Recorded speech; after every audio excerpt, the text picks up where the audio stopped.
नमस्कार दोस्तों। आज हम मानव शरीर के एक बहुत ही महत्वपूर्ण अंग के बारे में पढ़ेंगे, जिसका नाम है यकृत, जिसे अंग्रेजी में लिवर कहा जाता है। यकृत मानव शरीर की सबसे बड़ी ग्रंथि होती है। ये हमारे शरीर के दाहिने ऊपरी भाग में डायाफ्राम के नीचे स्थित होती है। एक वयस्क व्यक्ति के यकृत का वजन लगभग 1.5 किलोग्राम तक होता है और इसका रंग गहरा लाल भूरा होता है। अब बात करते हैं यकृत के कार्यों की। यकृत का सबसे मुख्य कार्य पित्त रस का निर्माण करना है। ये पित्त रस वसा यानी फैट के पाचन में बहुत मदद करता है। पित्त रस का संग्रह पित्ताशय में होता है। यकृत रक्त को शुद्ध करने का भी काम करता है। हमारे शरीर में जब शराब, दवाइयाँ या कोई विषैला पदार्थ जाता है तो यकृत उसे निष्क्रिय करके नुकसान से बचाता है।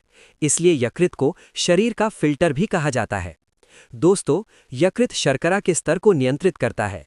जब हमारे शरीर में ग्लूकोज ज़्यादा होता है तो यकृत उसे ग्लाइकोजन के रूप में जमा कर लेता है, और जब शरीर को ऊर्जा की ज़रूरत होती है तो यही ग्लाइकोजन फिर से ग्लूकोज में बदल दिया जाता है।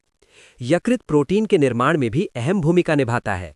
ये एल्ब्यूमिन और फाइब्रिनोजन जैसे महत्वपूर्ण प्रोटीन बनाता है, जो रक्त के थक्के जमाने और शरीर के संतुलन के लिए ज़रूरी होते हैं।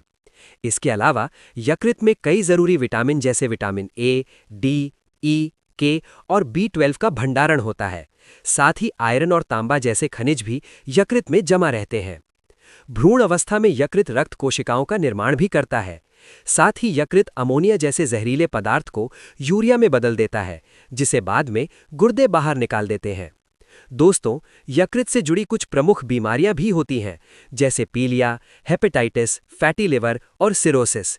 इसलिए यकृत का स्वस्थ रहना हमारे पूरे शरीर के लिए बहुत जरूरी है। एक बहुत ही रोचक तथ्य ये है कि यकृत मानव शरीर का एकमात्र ऐसा अंग है जो खुद को दोबारा विकसित कर सकता है।